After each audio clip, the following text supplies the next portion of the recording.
Hello everybody, welcome back to the channel. This is Henry.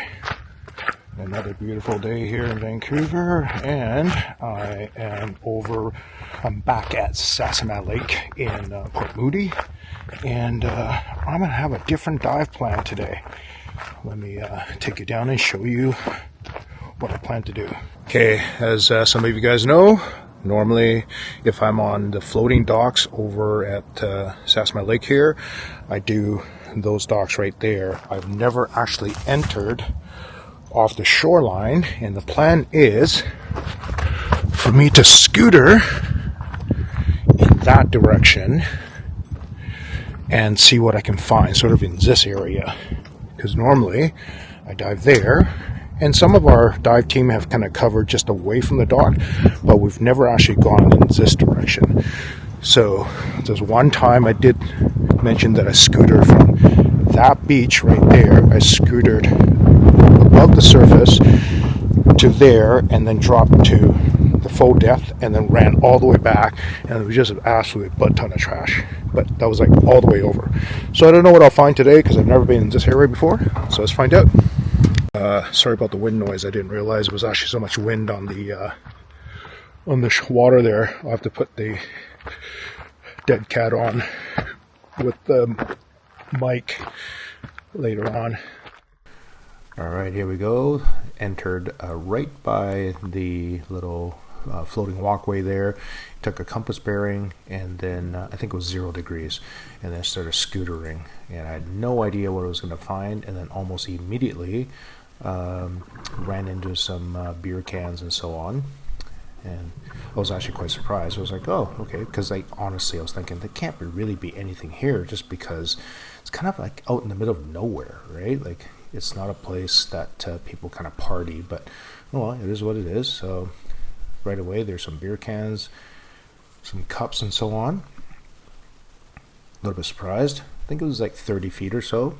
Yeah, that's right, 30 feet, and ran into a fly rod. This is pretty much like within a couple of minutes of starting my dive, and I was so close to the shoreline that I thought, you know what, I'm just going to take this back to my starting point and put the fly rod down, because I saw some beer cans and beer bottles here.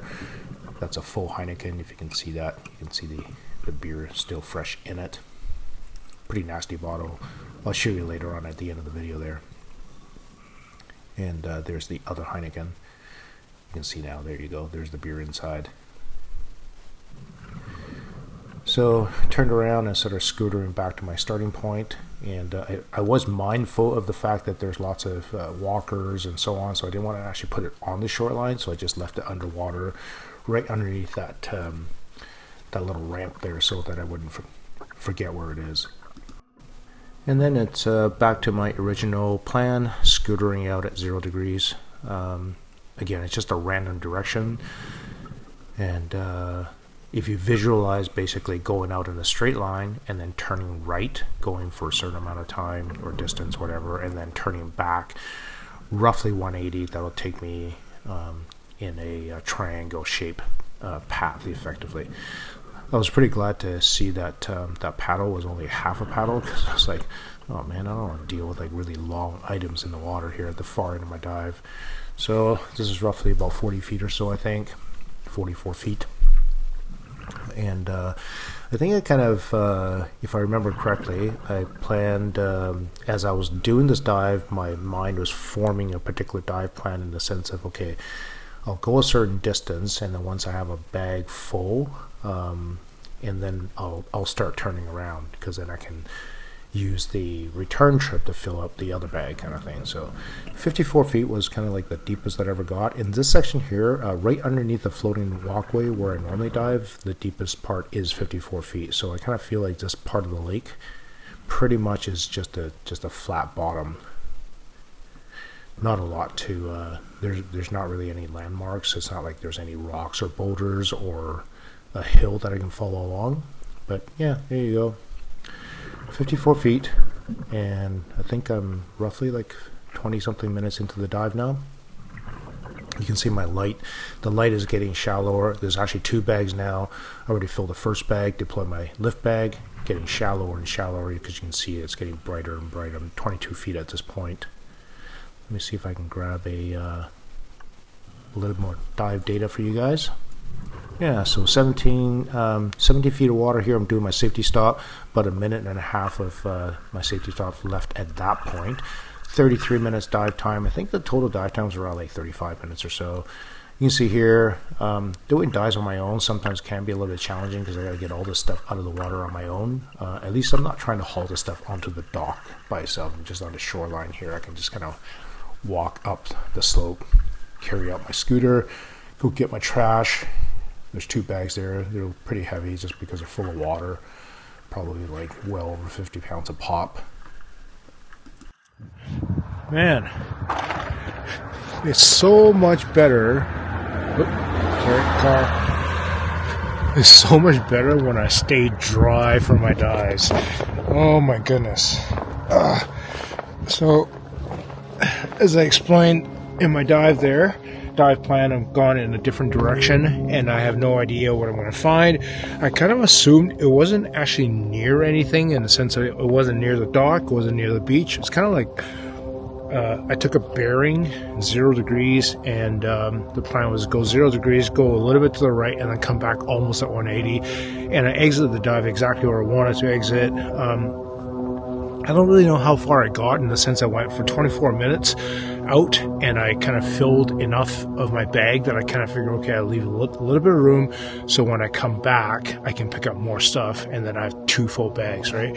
Well, I wasn't expecting the 2 full bags. That was ridiculous. Like, there's like nothing there. Like, it's not like, you know, you're near a shoreline or a cliff or a dock where people are just hucking stuff into the water.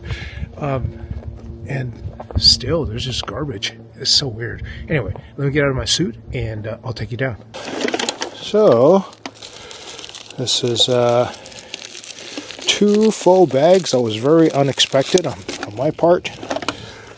And let's see what we can. I hope things don't roll down the slope here.